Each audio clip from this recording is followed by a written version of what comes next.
이거 사회초년생 때부터 알았으면 얼마나 좋았을까? 아직도 가끔 후회하는 게 있어요. 저는 월급 130만 원으로 사회생활을 시작했어요. 적은 월급으로 돌고 돌아서 9년 만에 학자금 대출 2천만 원을 다 갚고 1억을 모았고요. 최근 5년 동안에는 다시 1억 6천만 원을 모았습니다. 지금은 ISA 계좌에 S&P 500이랑 나스닥 100을 무지성으로 모으면서 3년 2개월 안에 다음 목표를 달성하기 위해 수입을 늘리고 지출을 줄이며 생활하고 있어요.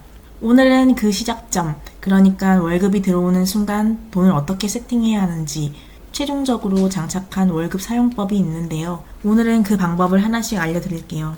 사실 저도 처음부터 이렇게 살았던 건 아니에요. 사회초년생 때는 월급 관리에 대해 관심이 크게 없었거든요.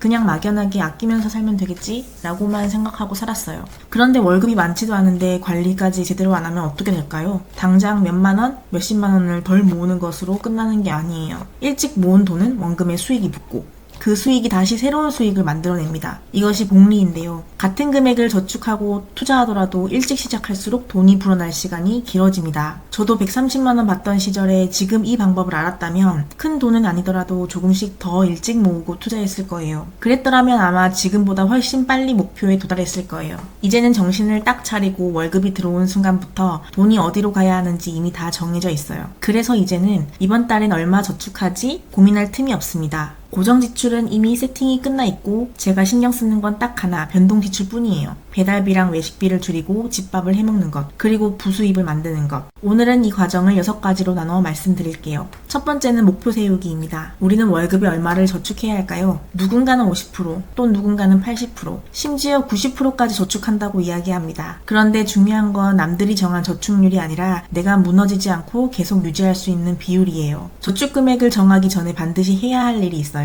바로 돈을 모으는 이유를 구체적인 숫자로 정하는 거예요. 돈을 많이 모으고 싶다라는 마음으로는 오래 못 갑니다. 반면에 2년 뒤에 이사를 가기 위한 전세자금 5천만 원, 5년 뒤 내 집 마련 종잣돈 1억처럼 기간과 금액이 명확하면 당장의 소비를 줄이는 이유가 분명해져요. 제 경우도 마찬가지예요. 그냥 부자가 되고 싶다가 아니라 ISA 계좌에 연간 2천만 원 납입 한도를 채워 S&P 500과 나스닥 100을 모아서 3년 2개월 안에 목표 금액을 채운다처럼 기간을 못 박아두니까 매달 얼마를 채워야 하는지가 명확해지고 목표에 타임어택을 걸면 게임처럼 성취감도 생기게 되거든요. 두 번째, 저축과 투자 비중입니다. 일단 월급이 들어오면 저축과 투자, 생활비와 고정비, 비상금 이렇게 나눠서 해당 통장으로 분배되어 돈이 각각 맡은 일을 하게 돼요. 사회초년생의 첫 월급에서 가장 많은 비중을 차지하는 200만 원대의 중간값인 월 250만 원을 기준으로 설명하면 자취를 한다면 저축과 투자는 50%, 생활비와 고정비는 40%, 비상금은 5%로 시작해볼 수 있어요. 부모님과 함께 살거나 회사에서 주거 지원이 나온다면 저축과 투자 비중은 65% 이상 높이는 것도 가능하고요. 처음부터 80%, 90%를 목표로 하면 금방 지쳐버려요. 저도 130만 원 받던 시절에 저축이라고 부르기 민망한 금액으로부터 시작했거든요. 생활비와 고정비를 하나씩 줄여가면서 저축률을 서서히 끌어올린 거지 어느 날 갑자기 80% 저축을 해낸 게 아니었어요. 한 번에 확 줄이기보다는 지금 내가 통제할 수 있는 지출 부터 하나씩 줄이는 거예요. 세 번째는 고정비 점검입니다. 통신비, 통비, 구독 서비스, 보험료처럼 매달 자동으로 빠져나가는 돈은 한 번 정리하면 그 효과가 계속 이어지기 때문에 반드시 점검해야 돼요. 통신비는 알뜰 요금제나 가족 결합 할인, 대중교통은 할인카드나 가까운 거리는 공유 자전거를 이용하는 방식으로 자신의 상황에 맞는 방법을 찾아 줄여야 합니다. 저는 이미 알뜰 요금제를 이용하고 있고 평소 출퇴근할 때에는 대중교통이나 공유 자전거를 이용하고 있어요. 그래서 고정비 점검은 지금 구독하고 있는 서비스에 대해서 지금도 도움이 되는지, 생산성을 높여주는지, 한 달에 한 번 이상 쓰는지 이 기준으로 점검을 하고 과거엔 필요했지만 지금은 안 쓰는 구독을 정리했더니 한 달에 2, 3만 원 이상 줄일 수 있더라고요. 이렇게 한번 정리하면 더 이상의 의지력을 쓰지 않아도 매달 절약됩니다. 네 번째는 생활비 통제입니다. 생활비 통제가 가장 경계해야 할 부분이에요. 자취를 하다 보니 그 중에도 식비가 가장 크게 새는 구멍이더라고요. 아직 배달 앱을 아예 지우지는 않았지만 배달은 한 달에 한 번 횟수를 제한해 두고 나머지 끼니는 장을 봐와서 집밥으로 해결해요. 집밥은 처음에는 귀찮지만 외식비와 비교해봐도 한 달이면 꽤 큰 금액이 남더라고요. 한 달 생활비를 쓰고 남은 돈은 그대로 투자를 위한 계좌로 넘겨 ETF를 사고 있어요. 만약 한 달 생활비 관리가 어렵다면 주 단위로 쪼개서 관리해보세요. 월 생활비가 40만 원이라면 일주일에 10만 원만 쓰는 식으로요. 기간이 짧아지면 예산 범위 내에서 지출하기가 훨씬 쉬워지고 매주 작은 성공 경험이 쌓이게 됩니다. 신용카드 할부와 충동 구매가 잦다면 하려면 체크카드나 생활비 전용 계좌를 따로 쓰는 것을 추천드려요. 생활비 통제에서 의외로 큰 비중을 차지하는 게 교통비. 그 중에서도 차량 구입 여부예요. 차가 있으면 편하긴 하지만 감가상각비에 보험료, 유류비, 한 달에 나가는 돈이 절대 작지 않거든요. 차로 가면 20분인데 대중교통으로는 1시간 이상 걸리는 상황이 아니라면 웬만해서는 대중교통을 이용하는 것을 추천드려요. 그 정도로 출퇴근 여건이 불편한 게 아니라면 차량 유지비로 나가는 돈을 투자 쪽으로 돌리는 게 훨씬 이득이더라고요. 연애할 때는 씀씀이도 한번 짚어볼 필요가 있어요. 잘 보이고 싶은 마음에 굳이 안 해도 될 걸 무리해서 결제하거나 메뉴를 2개만 시키면 될 걸 3개씩 시키는 경우도 있잖아요. 저는 이걸 커플 통장으로 해결했어요. 각자 정한 금액을 커플 통장에 매달놓고 데이트 비용을 그 안에서만 쓰는 거예요. 그럼 이게 내 돈이 아니라 우리 돈이 되니까 서로 눈치 보거나 무리하지 않고 자연스럽게 같이 아끼게 되더라고요.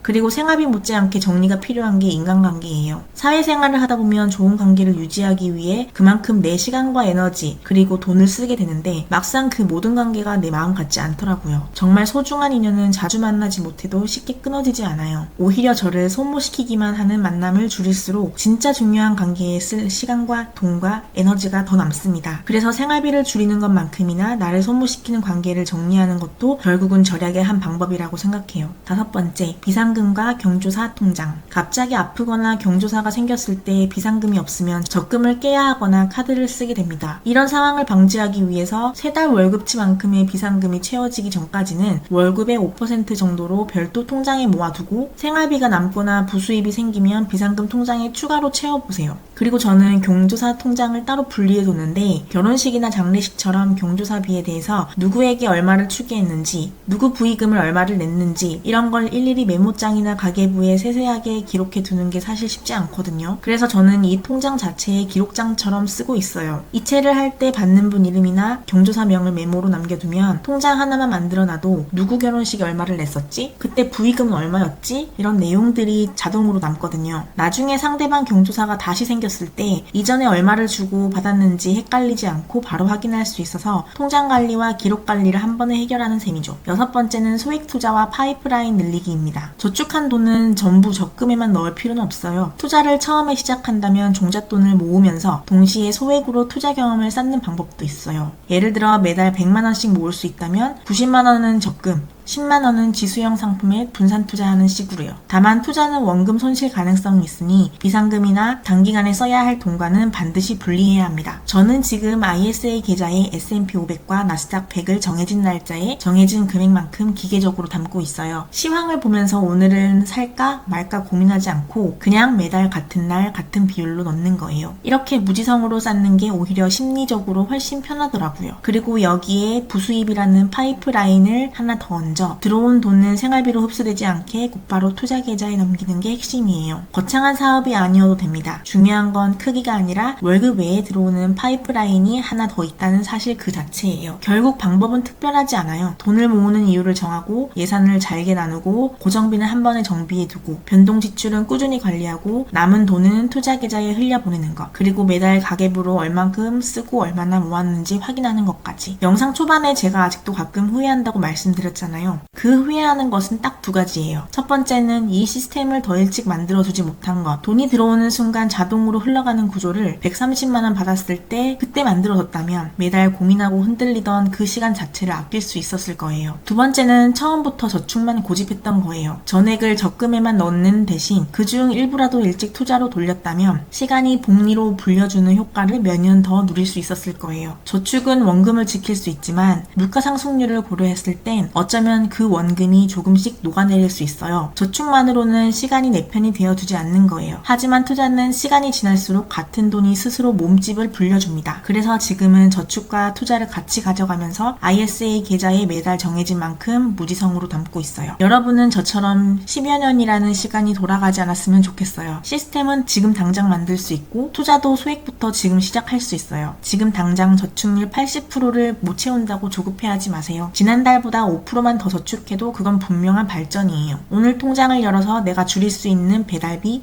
외식비 딱 한 가지부터 찾아보세요. 6개월 뒤 통장 잔액은 지금과 분명히 달라져 있을 거예요. 오늘 영상이 도움되셨다면 구독과 좋아요 부탁드려요. 우리 함께 지치지 않는 재테크 시작해봐요.